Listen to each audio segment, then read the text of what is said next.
Thank you, thank you. Some of you may or may not know from looking at me that I'm not native to China. I come from America, a place where everything is made in China. Everything except for me. I was in fact born and raised in New Jersey. Our family lived there for 11 years, but because of my dad's job, we moved here in 2017. My English is like 10 times better than my Chinese. And I basically only know how to speak street language in Chinese. I'm what is considered an ABC, an American-born Chinese. But my current status is technically ABCC, American-born Chinese in China.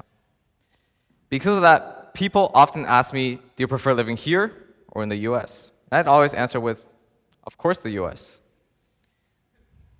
It was back in 2016 when I first took my summer educational course in China.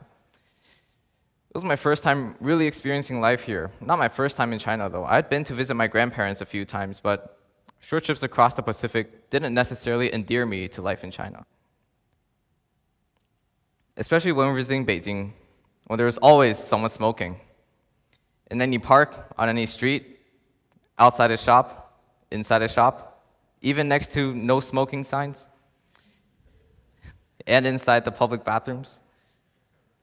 And don't even get me started on the bathrooms. The smell. I'd always hold my breath when I business, wash my hands, then rush out as if the air in the bathroom was poisonous. There's also floor toilets. They were foreign to me. They didn't exist in the US. So now I have to squat while pooping. You're welcome for this visual. Also, there was my own bias. My Chinese was pretty bad, as many of you can tell. I had taken a Chinese school once a week back in the US to keep up with the language, but it definitely wasn't enough to even efficiently ask for directions in China, like, where's the nearest Western toilet? Taken individually, these were small issues and fun anecdotes from my friends back at home, but taken all together, they led to a far more sinister conclusion, that I did not want to live in China. That same year, a few months after school had started, on a normal school day, I walked home and my dad was waiting for me at the door. He said he wanted to talk, so I followed him up to my room and we sat down and he immediately told me that we were going to move to China. He said that we'd be staying here for 1 to 2 years and the probability of me going back home to visit my friends is close to 0. I thought he was joking because this was so sudden to me. This was complete news. I didn't hear anything about this. But I began to realize that he was serious as he went into the details of what would happen on this 2-year trip. After that, I didn't listen to anything else he had to say. All I could think about was what moving away meant for me. Not just the small nuances, the small inconveniences and differences. It meant that I was going to lose some precious people in my life. I was going to lose a community that I love so much, the internet. It also meant that I was going to lose my older brother because he was in 10th grade at the time in a boarding school, and we'd be moving to China without him. I remember crying that day at the horrid thought that I was going to lose some precious people in my life, in a community that was so important to me. But like all students, I didn't think about what was going to happen until it happened. I came home from school one day, and the place was a mess. There were cardboard boxes lying everywhere. There were bed mattresses lying in the hallways. Nothing from my room survived. Reality had set in. I had finally understood that we were going to move. On July 29th, 2017, we arrived at the airport and said goodbyes to my brother. A new chapter of my life had begun, although this chapter didn't begin so smoothly. We arrived in Shenzhen 2 weeks before school had started. During those 2 weeks, I was afraid to go outside and be mistaken for a native. Because, like other foreigners, my Chinese was bad, but unlike other foreigners, I was Chinese. Everywhere I went, there was no real physical or ethnic difference between me and the people I saw, but a hidden language barrier that they couldn't perceive. This made me very anxious because I knew that they expected me to be able to speak fluent Chinese, but I could never meet those expectations. To them, I was just another kid on the street, any normal native kid on the street, but more than I ever did in the United States, I felt foreign. I decided to limit my interactions with the locals as much as I could. I knew that I couldn't stop talking to people for 2 years, but the social anxiety was too much for me to handle. I felt alone. A week later, I discovered the miracle of VPNs. I used it all the time, retreated back into the community that I had left behind. Any day of the week, any hour of the day, I preferred being online. I guess you could say I was like any other kid my age, addicted to the internet.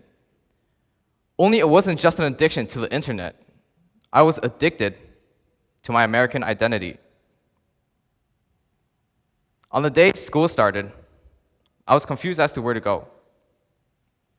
I saw a bunch of students in the gym, so that's where I went too. At that time, students were lined up by grade and element. I made my way to cohort. And as I walked, despite it being an international school, every student that I could see was Chinese. There were tall students. There were short students. There were students with large suitcases as their bags. They're all very different people, but they were all Chinese. I suddenly felt scared. I didn't realize it yet, but I was actually looking forward to this international school because I thought I could finally fit in again. I thought I could finally communicate with people again. But I was scared that I'd be left out again because I couldn't properly communicate in Chinese. The anxiety must have been painted across my face. To my surprise, a short, chubby boy with a large black suitcase walked up to me. You guys will probably know him as Thomas Yi.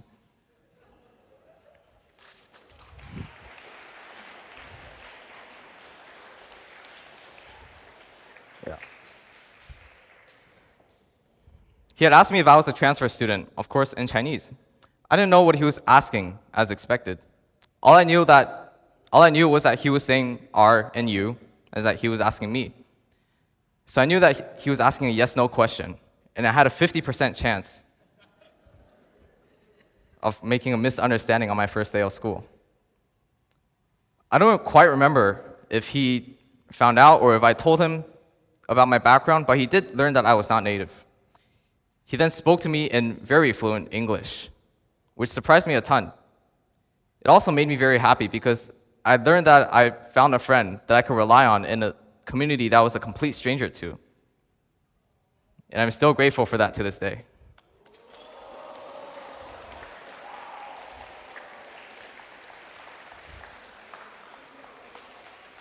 Slowly but surely, I built a community of friends that I could rely on. I was relieved, but these friendships weren't really honest, I guess. At the time, I didn't make friends for the sake of making friends. I made friends so I could live through these 2 years of my life. And in my mind, I would then peacefully return back to the US, to my real friends, to my real life. I graduated from 6th grade and then the 7th. That ceremony was bittersweet but hopeful because I thought my stay in China was finally over, as if I had been released from a 2-year sentence. But my parents had different plans. They said, "We're staying." They said, "Why move back?" They said, "This place is the perfect place to live." They said, "China's GDP growth is the fastest in recent years." They said, "The future is in China." They said, "Your future is in China."